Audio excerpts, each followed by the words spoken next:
भारत के महान सम्राट प्रियदर्शी अशोक की तुलना औरंगजेब जैसे बर्बर व्यक्ति से करना बिल्कुल ही घटिया हरकत है। यह साहित्य की आड़ में इतिहास की कब्र खोदने की कोशिश है जो निंदनीय है। दया प्रकाश सिन्हा ने एक खास मानसिकता से ग्रसित होकर सम्राट अशोक के निगेटिव पोर्ट्रेयल कर उनको विलेन बनाने की कोशिश की है और साथ ही औरंगजेब जैसे व्यक्ति को नायक के तौर पर स्थापित करने की कोशिश की है।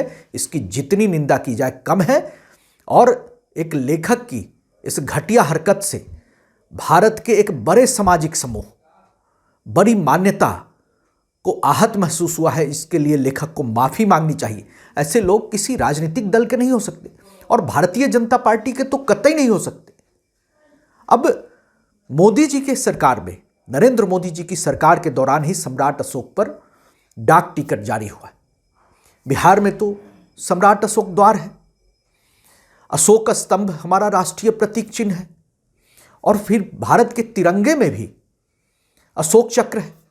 हम सम्राट अशोक का सम्मान करते हैं। वो शाक्य वंश की परंपरा के महान शख्सियत थे, महान व्यक्ति थे, बड़े नायक हैं। भारतीय जनता पार्टी उनका सम्मान करती है और लेखक से माफी की मांग करती है। जो लोग कह रहे हैं पद्मश्री मिला है, उनसे पूछना चाहता हूं कि लोहिया सम्मान किसने दिया?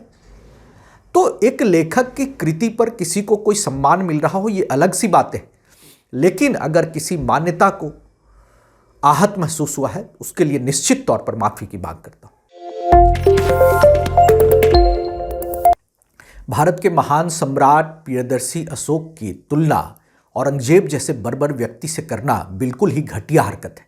यह साहित्य की आड़ में इतिहास की कब्र खोदने की कोशिश है जो निंदनीय है।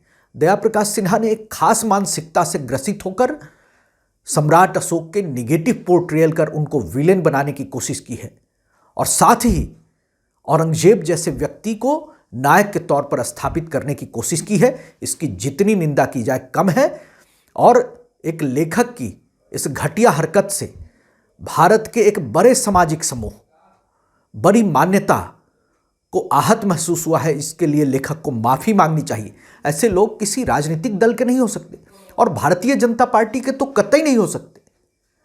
अब मोदी जी के सरकार में, नरेंद्र मोदी जी की सरकार के दौरान ही सम्राट अशोक पर डाक टिकट जारी हुआ है। बिहार में तो सम्राट अशोक द्वार है, अशोक स्तंभ हमारा राष्ट्रीय प्रतीक चिन्ह है और फिर भारत के तिरंगे में भी अशोक चक्र है। हम सम्राट अशोक का सम्मान करते हैं।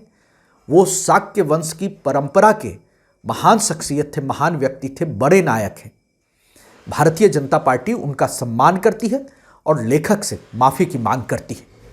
जो लोग कह रहे हैं पद्मश्री मिला है, उनसे पूछना चाहता हूं कि लोहिया सम्मान किसने दिया? तो एक लेखक की कृति पर किसी को कोई सम्मान मिल रहा हो, ये अलग सी बात है, लेकिन अगर किसी मान्यता को आहत महसूस हुआ है, उसके लिए निश्चित तौर पर माफी की मांग करता हूं।